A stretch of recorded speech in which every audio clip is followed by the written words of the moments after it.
Ah, olha eu aqui de novo! Falhas técnicas aqui no estúdio da Pro. A Pro estava quase no finalzinho da aula de ciências de vocês, ali junto à correção, e acabou toda a energia aqui. Ainda bem que voltou tudo muito rapidinho e eu consegui salvar a parte da correção em outro vídeo. Então, hoje vocês têm 2 vídeos, né? Um só com as correções e agora nós vamos fazer ciência e geografia, tá bom? Eu quis aproveitar ali aqueles 10 minutos de vídeo porque nunca se sabe, né? Quando tá com oscilação. E vamos falar de energia. Falamos de energia na correção, hein? E ela ainda nos surpreende, né? Hoje, então, em ciências, nós temos as relações alimentares entre os seres vivos, a cadeia alimentar. Vocês se lembram quando a Pro falou de vegetais? A Pro falou que os vegetais, eles são produtores dos próprios alimentos, né? Um vegetal, ele não precisa caçar, ele não precisa comprar, ele através ali da natureza mesmo, nutrientes do solo, água, luz solar, gás carbônico, ele produz o próprio alimento. Outros seres vivos não são assim. Então, as plantas são seres produtores e estão ali, ó, na base da cadeia alimentar, tá? E todos os outros seres vivos, incluindo nós, somos seres consumidores, tá bom? Os textos, eles vão da página 222 até a 226, tá? Não são textos difíceis, eu gosto muito dos textos desse livro porque eu acho eles muito explicativos. Mas vamos ver aqui, ó. Vamos começar aqui, ó, com a imagem da 222. Então aqui a gente entende que o capim, ele é um ser produtor, né? Ele produz o seu próprio alimento fazendo ali a fotossíntese. O preá, que é um animalzinho herbívoro, se alimenta de plantas, ele come o capim. Aí vem a sussuarana, que é um felino, um predador, e tem como presa o preá, ou seja, ele se alimenta do animalzinho que come a planta.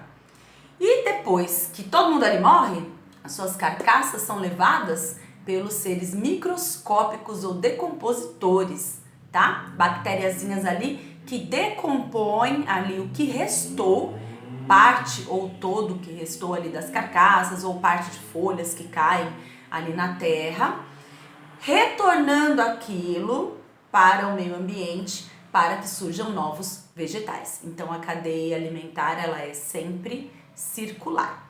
Eu trouxe aqui algumas definições para vocês, tá?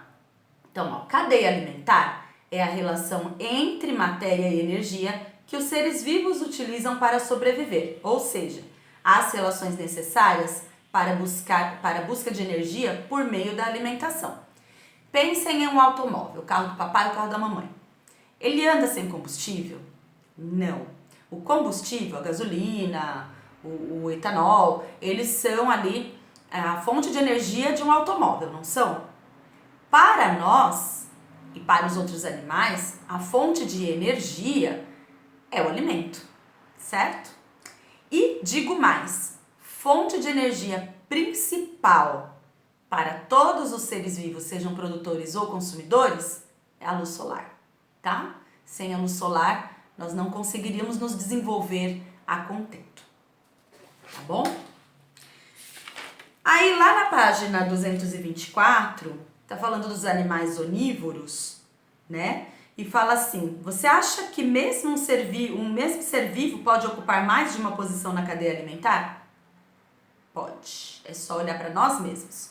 Nós nos alimentamos de vegetais e de animais, certo? Tem gente que é vegetariana, tem gente que é vegana, que não come nada ali de animais, certo? Mas quem consome vegetais e animais é considerado onívoro, né? O preazinho lá do nosso exemplo, ele é um consumidor primário, ele vai se alimentar somente das plantinhas. E já a sussuaruna, ela é um consumidor secundário, porque ela consome um animal que consome vegetais. Os seres decompositores também são consumidores secundários, ok? Aí temos mais exemplos e depois vem um pouquinho aqui, ó, da teia alimentar. Terminando a definição de cadeia alimentar aqui, ó. De forma simplificada, pode-se classificar como cadeia alimentar a sequência de organismos que servem de alimentos uns para os outros.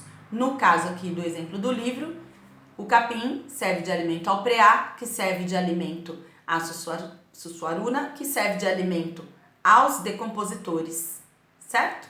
E é assim que se faz essa cadeia. Toda cadeia alimentar vai ter ali a base e vai ter o topo, tá? Na base estão os seres produtores, os vegetais. No topo, quanto mais forte o animal, mais acima na cadeia alimentar ele está. As teias alimentares, elas são formadas por grupos de cadeias alimentares, tá? É um conjunto de cadeias alimentares mais complexas que se entrecruzam na natureza até extrapolarem as possibilidades definidas pelo conceito de cadeia alimentar, tá? Então vai se cruzando ali. São animais que comem os outros animais, né? E tem animais, inclusive, que se alimentam de outros animais, que também são onívoros, né? E aí vão se formando as teias alimentares, certo? Ai, quando eu ligo lá naquele canal de natureza, eu fico tão triste de ver o leãozinho ali se alimentando da zebra. Coitadinha da zebra. Isso é necessário, tá? A natureza é inteligente, a natureza sabe como manejar ali, através das cadeias alimentares, regulamentando a quantidade de seres vivos que tem, certo? Uma vez eu ouvi mais ou menos assim, eu não vou me lembrar direitinho da história, tá? Mas era assim, se sapos não comerem gafanhotos, nós teremos infestações de gafanhotos imensas nas plantações. E não teremos vegetais e cereais para comer. Se animais que comem os sapos, se alimentam de sapos, não controlarem a população de sapos também, isso também fica desenfreado, certo? Então a natureza, ela sabe se comportar de uma forma gloriosa dentro das cadeias alimentares, através delas, tá? O que acontece é que nós interferimos demais, tirando hábitats naturais de muitos animais, levando-os à extinção. Ou, em muitos lugares, pela caça predatória, caçar por caçar, né? Por achar bonito ter uma pele de urso lá na sala. E isso não pode acontecer, porque quando a gente interfere demais na natureza, no final das contas, quem sofre somos nós, tá? Eu, por exemplo, vou falar por mim, posso falar por vocês também, nós somos caçadores? Não. Nós não sobreviveríamos numa savana ali, soltos, ao bel prazer dos leões, de jeito nenhum, tá? Seríamos mortos muito rapidamente. Nós precisamos que a natureza haja de forma inteligente, porque a gente depende de ir até o mercado e comprar nossa comida, não é verdade? Então a gente precisa tratar a natureza com muito respeito. O progresso é necessário, nós precisamos evoluir, mas precisamos prestar muita atenção nessa parte aí de devastação desenfreada da natureza e matança desenfreada de animais, tá bom? O melhor mesmo é deixar a natureza pensar por si.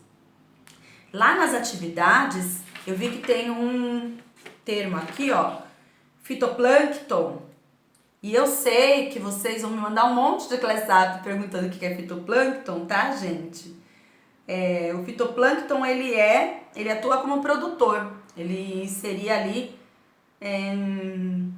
uma plantinha ali aquática, tá bom? Eu separei aqui pra vocês, por isso que eu nem tirei a TV, separei alguns videozinhos que vão explicar. Então tem um explicando a cadeia alimentar de uma forma simples, porém muito eficaz, tá? Coisinha de nem 2 minutos. E a Pro tá mandando o link também, tá bom? Vamos assistir juntos então. Cadeia alimentar.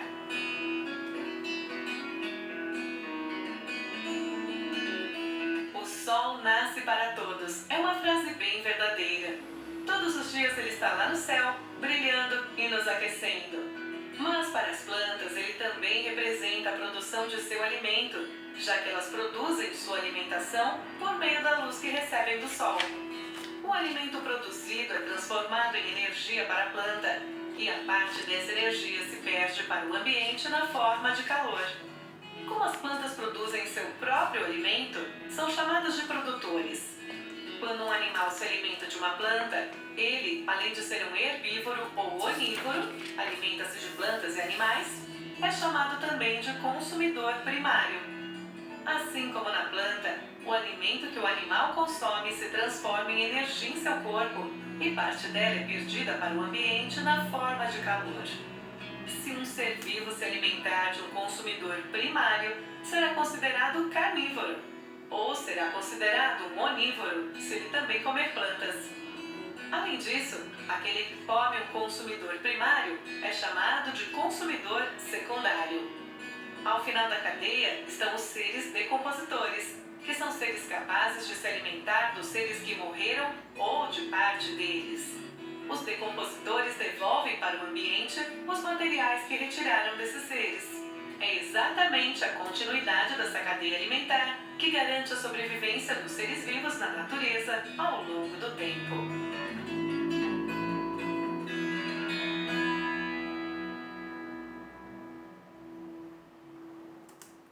Então vocês perceberam, né? Como a Pro falou, na natureza não tem nada de inútil, não tem nada que não seja necessário, não tem nada que não seja explicável, tá? A natureza por si só é muito inteligente e é através dela que nós também buscamos o nosso sustento, através da luz solar, do oxigênio, né? Então quanto mais puro o ar, melhor para nós, através da água, de preferência potável, né? E através também dos nossos amiguinhos aí, vegetais e animais, porque nós dependemos disso para sobreviver, tá? Em relação aos animais, vou dizer que é difícil os animais ali, tô falando animais selvagens, tá? De selva, de floresta, de savana. É difícil que eles fujam dos seus instintos. É claro que nós temos reservas, temos os zoológicos, eles são tratados de maneira diferente, tá? Tem gente que concorda com o zoológico, tem gente que não concorda, a Pro não está entrando nesse mérito. Mas os animais que ficam confinados, eles são alimentados, ao passo que os animais que estão soltos na natureza, eles precisam seguir os seus instintos e ir atrás das suas presas, né? Então eu coloquei como dica para vocês um filme que vai explicar muito bem que o animalzinho ele não vai conseguir fugir aí da cadeia alimentar, né? É o filme Madagascar. Claro que é um desenho, ali acontece tudo diferente, mas tem um trechinho ali em que o Alex, o leão, ele, como era uma estrela do zoológico de Nova York, ele era muito mimado, sempre alimentado com as melhores carnes e tudo mais. Quem assistiu o filme se lembra que eles se meteram ali numa confusão e foram enviados para uma reserva, né? Mas também se meteram em outra confusão e acabaram parando em Madagascar, né? Sem toda aquela pompa do zoológico, sem aquela comodidade.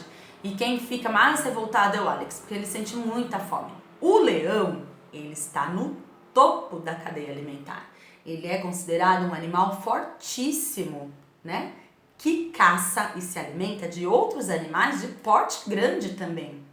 Aí tem um trechinho aqui que eu separei pra gente assistir junto e que vai retratar justamente essa parte, quando o Alex não consegue mais fugir aos seus instintos. Vamos assistir? Eu indico a vocês que assistam o filme todinho, por isso que eu nem coloquei esse link, tá? Até porque o filme é muito divertido. Então vamos lá. Orgulhosamente apresenta o Rei Alex, o leão.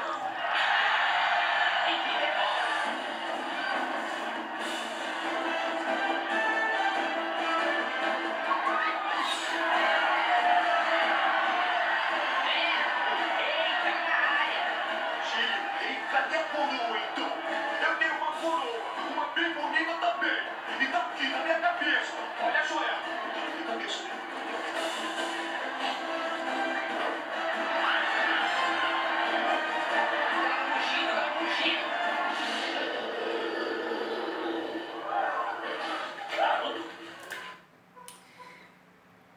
Quando os instintos do Alex começam a aflorar, vocês viram que outros animais até fogem. Aqueles outros animais são animais que também estão no topo de suas cadeias alimentares. São animais muito fortes. Agora imagina que se eles têm medo do leão, é porque o leão ainda está mais acima ainda. Os amigos do Alex são todos herbívoros, né? A girafa, o hipopótamo, a zebra são animais herbívoros, então eles não sentem falta de carne, eles nem sabem o que é comer carne. O Alex, ele sabe pelos seus instintos e ele tá querendo aqui, querendo não, né? Na verdade, ele foi criado de uma forma diferente, como se ele fosse um pet, como se ele fosse um animal doméstico. Então ele não percebe ali que ele tem que caçar para conseguir a sua carne. Ele ainda espera que alguém traga aquele bifão para ele, né? Puxa, eu nunca tinha ouvido você rugir assim. É, seu panchequinho, vai lá! Coisa boa!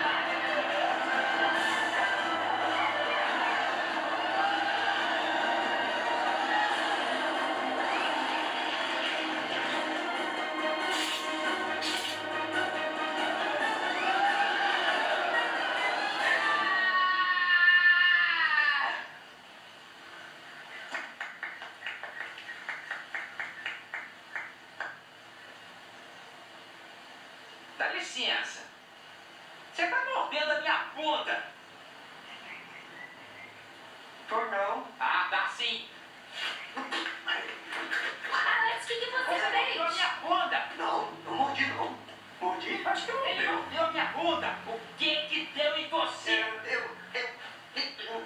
Por que ele mordeu? Aí, na boa, é porque tu é o jantar dele. Quê? Como é que é? Que besteira. Olha, Maurício, o que é uma simples mordida nas nádegas entre amigos. Vai, dá uma mordidinha. A festa acabou, Ju. Seu plano brilhante fracassou. Que história é essa de plano? Seu amigo aqui é o que chamamos de uma super máquina de caçar e comer. E ele come cara. Ou seja, você. Que isso? Tá bom, Maurício. Eu admito, tá? Meu plano fracassou. Tá tudo perdido. Estamos amaldiçoados. As moças vão voltar e comer a gente com a boca. Porque somos todos carne. Eu sou carne. O senhor Alex não pode ficar aqui. O lugar dele é com os da sua espécie. Do lado da Ilha das Fossas. Pelo poder concedido a mim, pela lei da selva. Blá, blá, blá, blá, blá, blá. Vai embora. Fala. Nessa fala ali do animalzinho do Maurício, que ele pede pro Alex se afastar, então vocês veem que a natureza é tão inteligente que tem ali os seus grupos, né? De acordo com a sua alimentação. Então é claro que um grupo de herbívoros não vai ficar ali no mesmo habitat que um grupo de carnívoros, né? Eles não querem morrer, eles lutam pela sobrevivência também, né? Sério, Alex, você acha que eu pareço um bife? Viu? Eu disse que não parecia um bife. É ruim, hein? Ih, ele soltou geral. Salve-se quem puder. Marte, corre!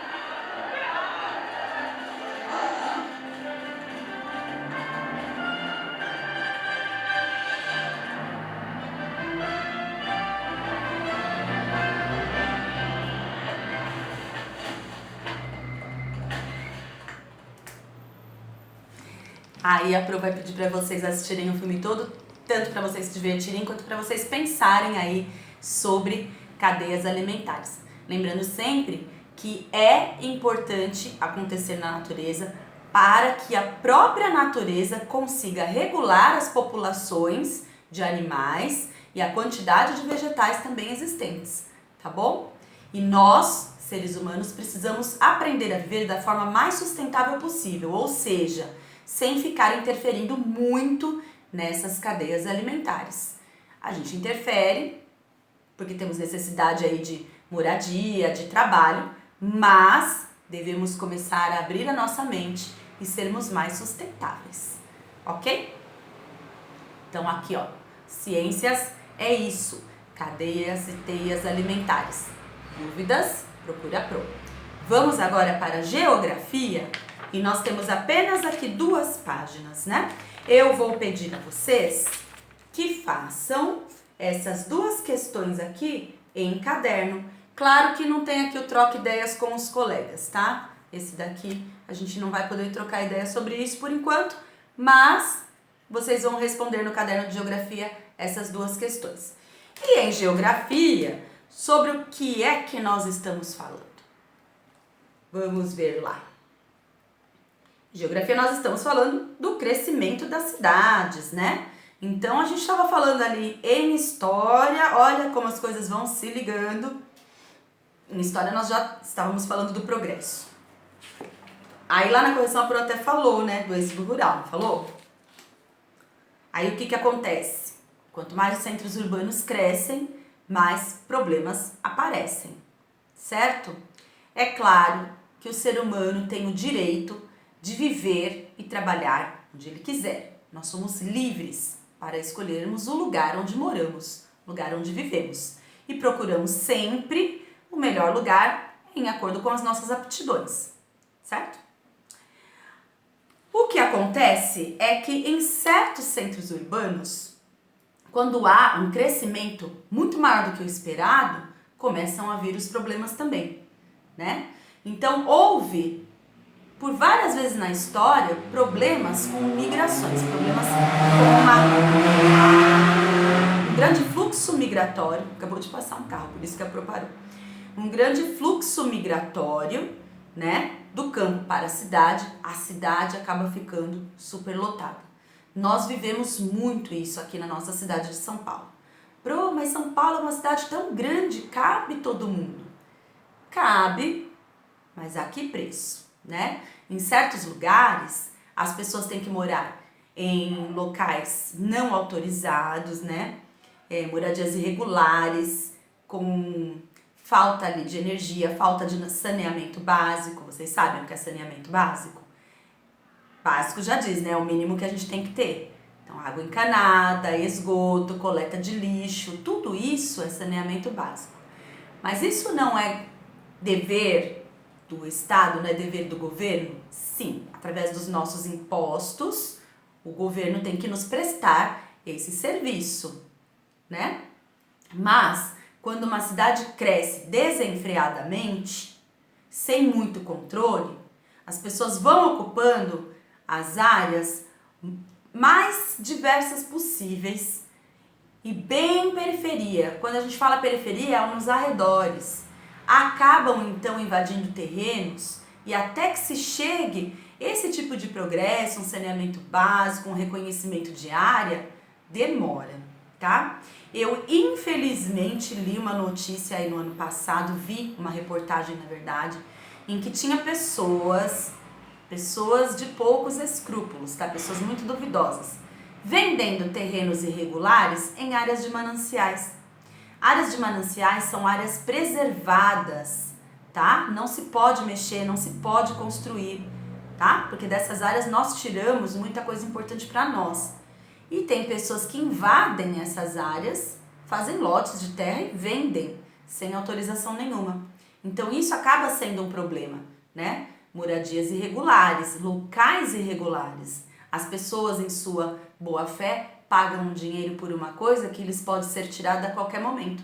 Então nós precisamos ter sempre consciência de que nós temos o direito de morarmos onde quisermos, mas precisamos procurar locais que sejam regulamentados. A gente sabe que muita gente não tem essa condição, a gente sabe que tem muita gente morando na rua, a gente sabe que tem muita gente que invade prédios para poder ter um local para dormir, a gente sabe disso. Isso não é um problema que a gente possa cuidar com as próprias mãos, né? Mas vocês, quando crescerem aí, vocês vão ter bastante ideia do que fazer para melhorar essa situação também, principalmente fiscalizando ali o que os nossos governantes estão fazendo, que é o que nós adultos devemos fazer também, né? Exigir que os nossos impostos vão para coisas melhores e aí tentar resolver alguns problemas da grande cidade. Outro problema grandíssimo nas cidades é a poluição visual e sonora. Quando a gente pensa em poluição, a gente pensa só no ar sujo, né? Aquele ar seco, carregado, né? Cheio de poeira, cheio de fumaça de automóvel, de fumaças de indústrias. A gente pensa só nessa poluição, mas não. Poluição visual também existe, né? Aqueles locais muito pichados, mal cuidados, cheios de lixo. Além de ser uma poluição visual, ainda pode trazer ali muitos problemas de saúde, né? Poluição sonora, muito barulho, muito trânsito, né? Mas, é como diz aqui no livro, né? Que na página 300 aqui, ó, que existe uma falta de estrutura e de um investimento mais inteligente nos transportes urbanos, e aí o fluxo de automóveis também acaba aumentando, né? A solução, por enquanto, não cabe muito a nós, mas nós, como bons cidadãos, podemos escolher lugares que estejam de acordo ali com as nossas possibilidades e que nós não estamos infringindo nenhuma lei, tá? Para morar. O que acontece também é que o fluxo de empregos informais aumentam com essa grande aglomeração em cidades muito grandes, né? Empregos informais são aqueles que nem são autônomos, como muitos dos pais de vocês são, né? Que trabalham por conta própria, prestando um serviço ou tendo um comércio, aquela coisa. E nem são registrados, como a Pro, por exemplo, que trabalha para uma empresa. Minha empresa é a escola, né? Então, ambulantes, vendedores de faróis e outros são exemplos de empregos informais. Quanto maior a cidade, maiores os problemas. Quanto maiores os problemas, maior o desemprego. Como as pessoas precisam se alimentar, se vestir, morar, elas acabam partindo para esse ramo informal. Mas, Pro, não é trabalho do mesmo jeito? O que acontece, o que se tem ali um grande debate, é que esses trabalhos informais acabam não gerando impostos, né?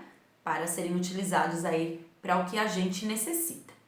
E sobre esse tema também, eu separei um linkzinho, tá? Dá para passar o videozinho aqui. Eu acho um pouquinho irritante a voz desse videozinho aqui, mas eu vou passar só o comecinho dele e o resto vocês assistem pelo link, tá? Que a Pro mandou no PDF. Só copiar e colar ou então digitar no YouTube, tá bom?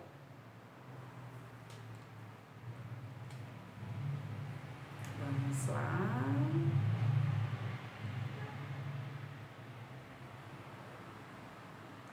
Acho que a Pro vai conseguir passar só um trechinho, que a internet aqui embaixo é fraquinha.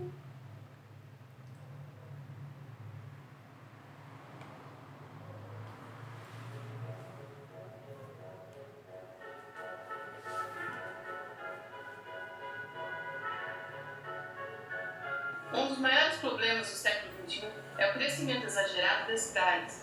Tal fato produz grandes agravantes ambientais, já que o crescimento ocorre de forma rápida e desorganizada. Existem inúmeros fatores que comprometem o meio ambiente, como a produção de lixo e esgoto, as poluições, o desmatamento, os problemas de temperatura, entre outros. A poluição gerada nas grandes cidades pode ser liberada de várias formas. A poluição pode ser originada por meio de lixo depositado em locais impróprios, radiações, ruídos, substâncias químicas, agentes contaminadores e outros. E nós contribuímos para esse tipo de poluição? Sim, tá? Cada vez que a gente joga um papelzinho de bala na rua, a gente está contribuindo para a poluição? Sim. E como que a gente pode resolver isso? A gente pode, em casa mesmo, começar a separar o nosso lixinho, né?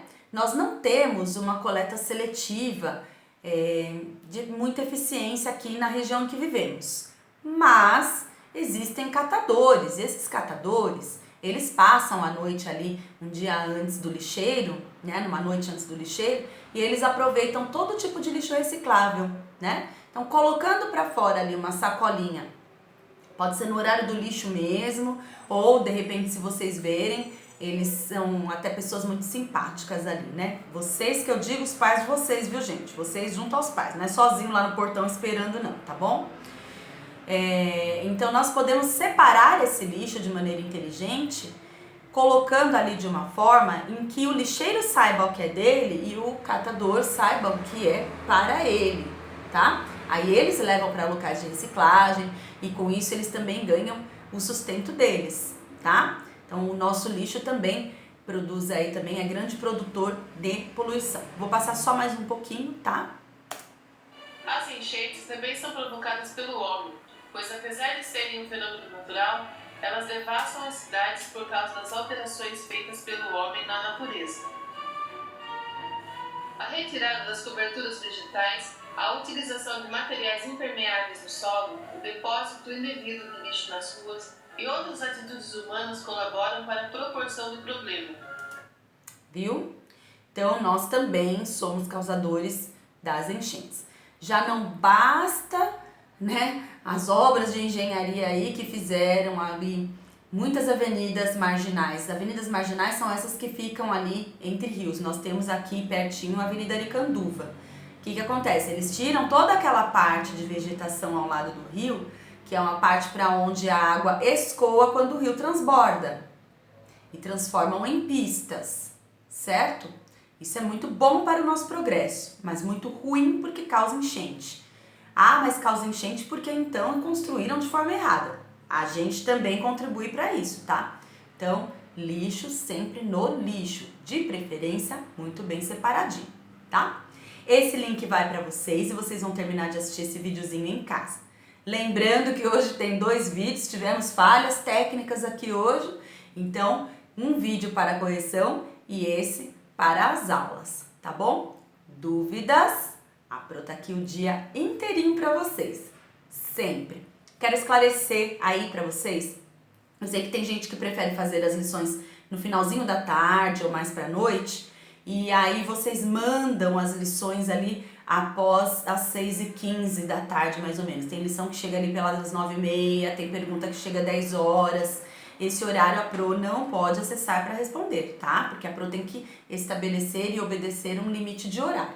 Das 7 da manhã às 18 horas. É o horário que a Pro está atendendo vocês. Mas assim, a Pro tem atendido vocês até em horário de almoço e tudo. Eu procuro fazer minhas refeições assim bem rapidinho para poder atendê-los da melhor forma possível, tá bom? Então, quem fica sem resposta no dia porque mandou lá 6h20, 7 horas, 8 horas, 8h30, podem mandar na hora que vocês acharem mais cômodo para vocês. Mas já saibam que a Pro só vai responder no outro dia, tá bom? E para tudo que vocês precisarem, sempre, sempre, sempre, eu estou aqui. Beijão, um bom fim de semana.